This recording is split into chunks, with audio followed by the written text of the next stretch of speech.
It's Matt from the Nintendo team, your official Samus groupie, with a review of Metroid Prime Trilogy, what I believe is one of the greatest compilation sets in video game history. Now that's not hyperbole, and I'm going to tell you why.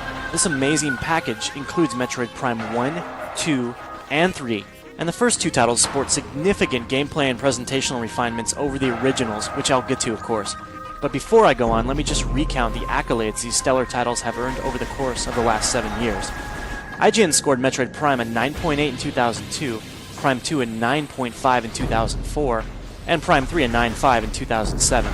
These are frankly some of the highest ratings ever given to GameCube and Wii titles, and I should know because I've been here all along. Now, you get all three of them. It's a good 80 hours of hypnotically engrossing entertainment, by the way, for $49. There is simply a whole lot to love about this robust compilation. The question is, have you loved it already?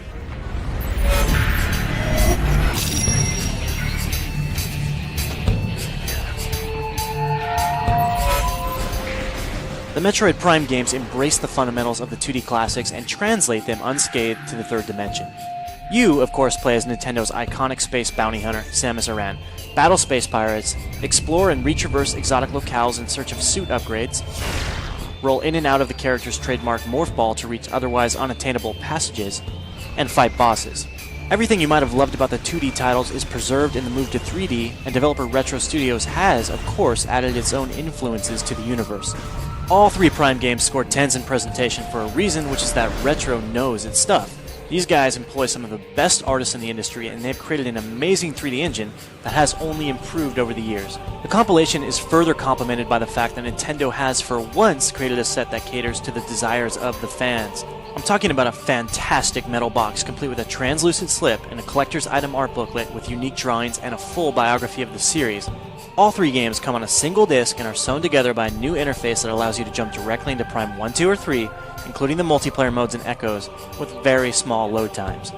Metroid Prime 1 and 2 arrive with new widescreen modes and Wiimote controls. The first game in the series even boasts full bloom lighting this time around.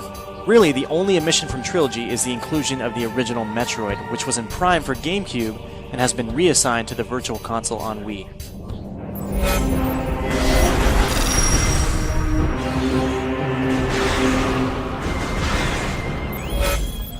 Prime 1, 2, and 3 received gameplay scores of 10, 9.5, and 10 respectively.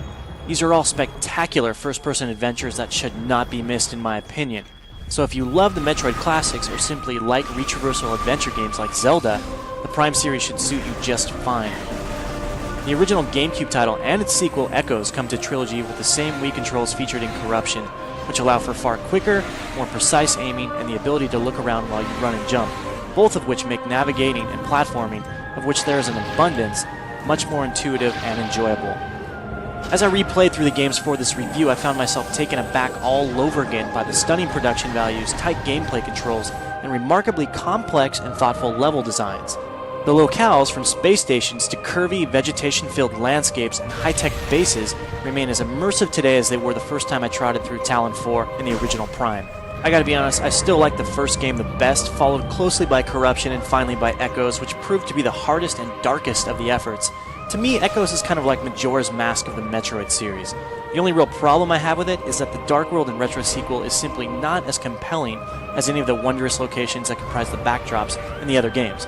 And speaking of Echoes, you might actually be pleased to know that the developers actually toned down the difficulty ever so slightly, so that if you found yourself struggling against the Boost or Spider Ball Guardians, you will discover them a little more manageable this time around.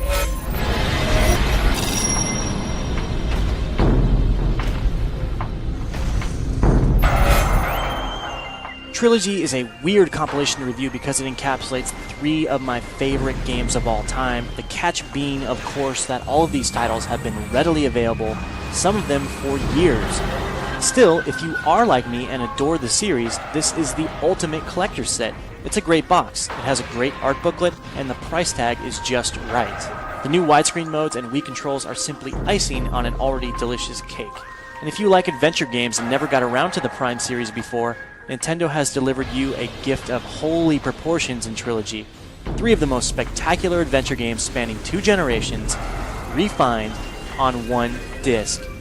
As a reviewer, it is simply impossible for me to give this set anything but the highest recommendation.